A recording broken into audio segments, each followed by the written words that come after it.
Hello everyone. Today we'll be looking into a GATE chemical engineering question number 64 from GATE 2022. An elementary irreversible gas phase reaction A gives B plus C is carried out at a fixed temperature and pressure in two separate ideal reactors. The first case is a 10 meter cube plug flow reactor or PFR, and the second case is a 10 meter cube continuous stir tank reactor or CSTR. If pure A is fed at 5 meter cube per hour to the PFR operating at 400 Kelvin, the conversion is 80%.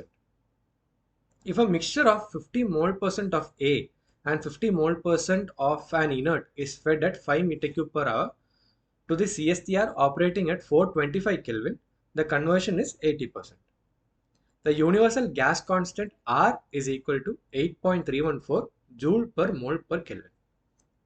Assuming Arrhenius rate law, the estimated activation energy is dash in kilojoule per mole, rounded off to one decimal place.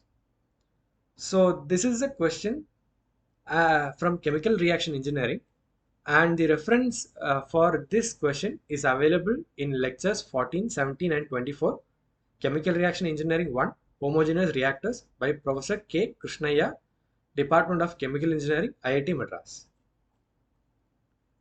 So, in this question, there are two cases. The first case, case 1, is a PFR. So, let's draw a PFR.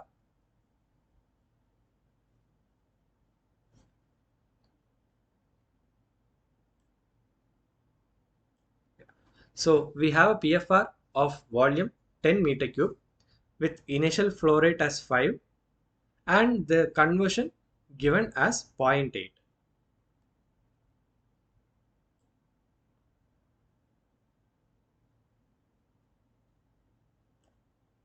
Also, it is given that the temperature at which the reaction occurs in the PFR is 400 Kelvin, and the gas phase reaction A gives B plus C is happening in the PFR. And so since this is a gas phase reaction, this is a variable volume system. So when it comes to variable volume system, we have epsilon is equal to total change in moles by total initial moles fed. So this accounts for the change in volume for gas phase reactions. So let's take the reaction A gives B plus C. So let's say initially we have 1 mole of A and this 1 mole reacts to give 1 mole of B and 1 mole of C. So now the change epsilon is equal to total change in moles, which is 1 plus 1 minus 1, or the number of moles of products minus number of moles of reactants by 1, which is number of moles of A. So 2 minus 1 by 1, and that will be 1.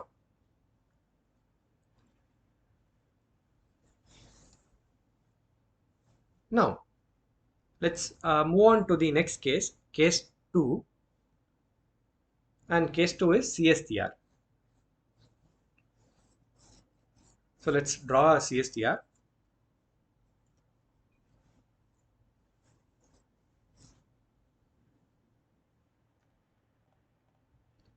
So here also the volume is 10 meter cube and the initial flow rate is 5 and the conversion again is 80% or Xi is equal to 0.8.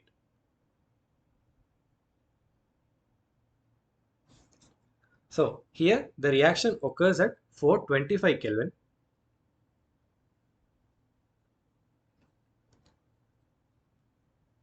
And it is given that feed is 50% A and 50% inert. In the previous case, it was pure A. Here, 50% is inert and the rest 50% is A. So here also, it is a gas phase reaction. That means the system is a variable volume system. So here also, we need to account for the change in moles in the gas phase. And that is epsilon is equal to N0 minus N by N0, which will account for the change in volume in a gas phase reaction. So here A is fed along with inerts to give B plus C, and the inerts that is fed will also come out with the products. So this can be the reaction with inerts. So let's say initially 1 mole of A and 1 mole of inert is being fed, and the product has 1 mole of B and 1 mole of C, and the 1 mole of inert that is fed initially comes out as 1 mole of inerts. So now here the epsilon will be equal to the change in number of moles. So that means the number of moles of, so epsilon is equal to 1 plus 1 plus 1 minus 1 plus 1, which is the number of moles of product minus number of moles of reactant by initial moles of reactant. And that will be 3 minus 2 by 2, and that is equal to 0.5.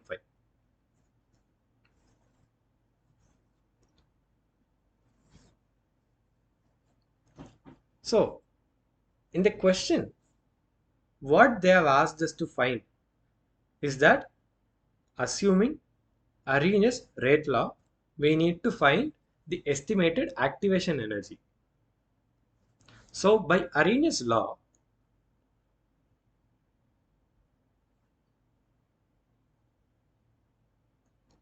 K, which is the reaction rate constant, is equal to K0 e raised to minus E by RT. So here K0 is known as the frequency factor, minus E or E represents the activation energy, and R is the universal gas constant, and T is the temperature at which the reaction is happening. So for two rate constants, we can take the logarithm as ln k1 by k2 is equal to E minus E by R into 1 by T1 minus 1 by T2. So here T1 is the temperature at which the reaction in PFR occurs. So T1 is basically 400 Kelvin, and T2 is the temperature at which the reaction in CSTR occurs, and that is 425 Kelvin. We also need to find K1 and K2, which are the reaction rate constants of the reactions that occurs in the PFR and CSTR. So both of these are unknown, and we need to find these out. And R is given as 8.314, which is the universal gas constant. And from all these, we need to find the activation energy E.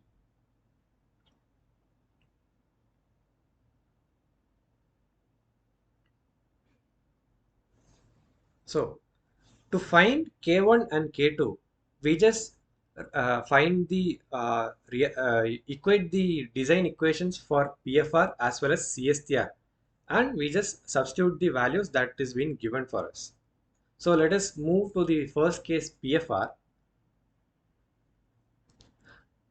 The design equation for PFR can be written as tau is equal to V by nu 0 is equal to integral of Ca0 dxa by minus Ra from 0 to xa. Here V is the volume of the PFR, nu 0 is the volumetric flow rate of the PFR, tau is the space-time of the PFR, Ca0 is the initial concentration, and Ra is the reaction rate with xa as the conversion. So we'll just expand on this equation, and the given reaction is A gives B plus C. So it is a first order reaction. So just expand this equation, we get V by nu 0 is equal to Ca0 into integral 0 to xa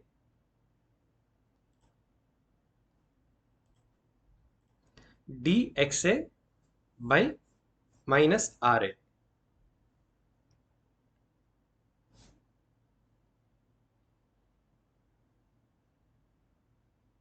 And this minus Ra, we can expand this as KCA. Now, for a variable volume system, we can write these following equations. So, Na will be Na0 into 1 plus epsilon A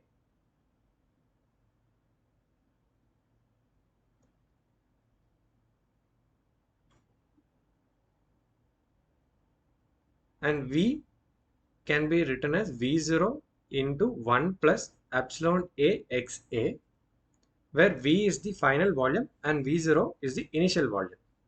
And similarly, we can write Ca is equal to Ca0 into 1 minus Xa by 1 plus epsilon A Xa, where epsilon A is the change in volume in the system.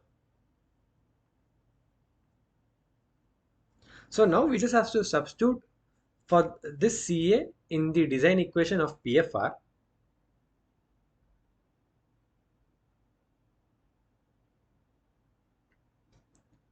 So we can write the design equation in an expanded form as V by nu 0 is equal to tau is equal to Ca0 integral 0 to Xa dxa by K Ca0 into 1 minus Xa by 1 plus epsilon A Xa.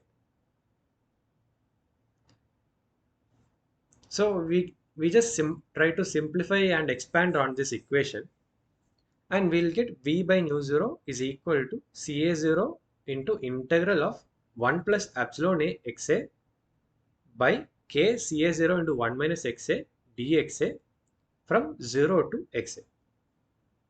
So Ca0 and Ca0 gets cancelled, and we can integrate this from 0 to Xa and write the final equation as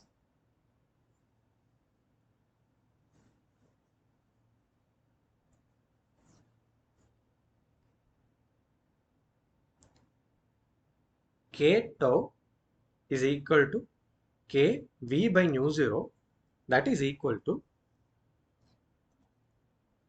1 plus epsilon A into ln 1 by 1 minus Xa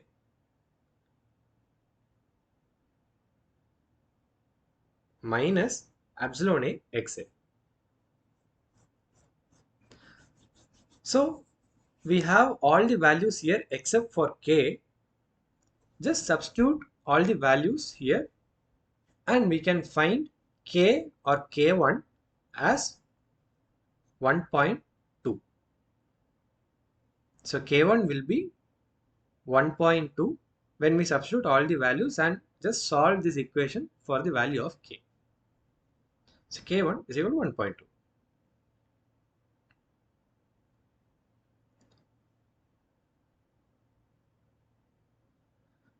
So repeating, what we did here is just take the design equation for PFR and we wrote the design equation for PFR in a variable volume system, and we had all the values for that equation, design equation, except for K. So we just substituted the values and we found the value of K for this PFR reaction. Now let's move on to case 2, CSTR. Here also we do the same thing. We write the design equation for CSTR and we try to solve that equation to find the value for K. So for CSTR, we found that the epsilon is 0.5 and the design equation tau is equal to V by nu 0 Ca0 into Xa by Ra, and this minus Ra or the reaction rate, we can expand on it. So V volume is 10, V0 or flow rate is 5, 10 by 5 is equal to Ca0 Xa by K Ca0 into 1 minus Xa by 1 plus epsilon A Xa. The Ca0 gets cancelled. And here also we have all the values except for K. So just substitute all these values to find the value for K.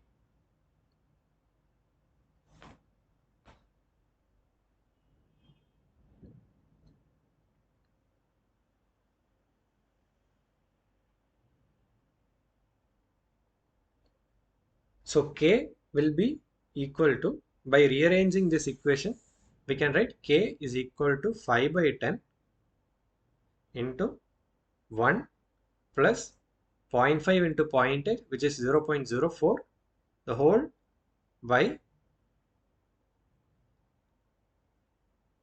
the whole into 0.8 by 1 plus epsilon 1 minus Xa, which is 1 minus 0.8.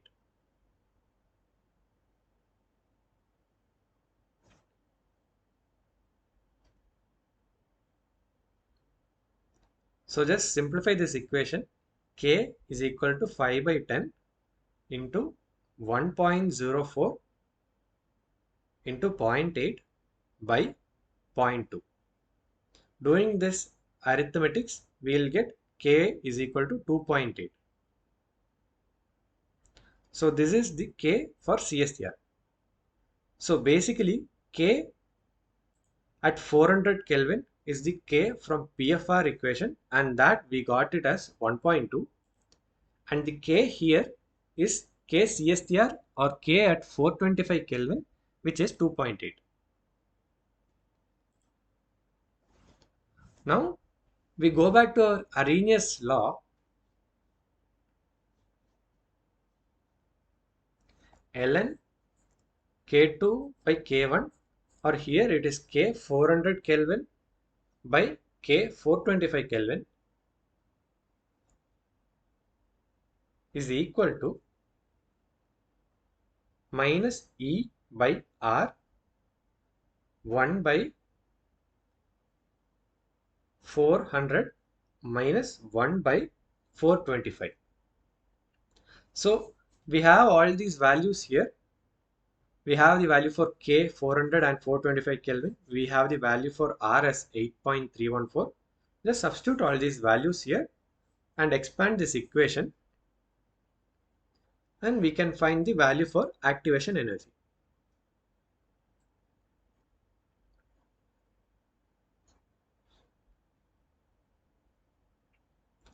So expand and solve this equation to find the activation energy, which we will get as 47,902.2 joule per mole, and we require this value in kilojoule per mole rounded off to one decimal place, so it will be approximately 47.9 kilojoule per mole. So this is the value for activation energy. The correct answer for this activation energy varies between 47 and 49 kilojoule per mole. So the required activation energy here is found out to be 47.9 kilojoule per mole, which lies in the range. Thank you.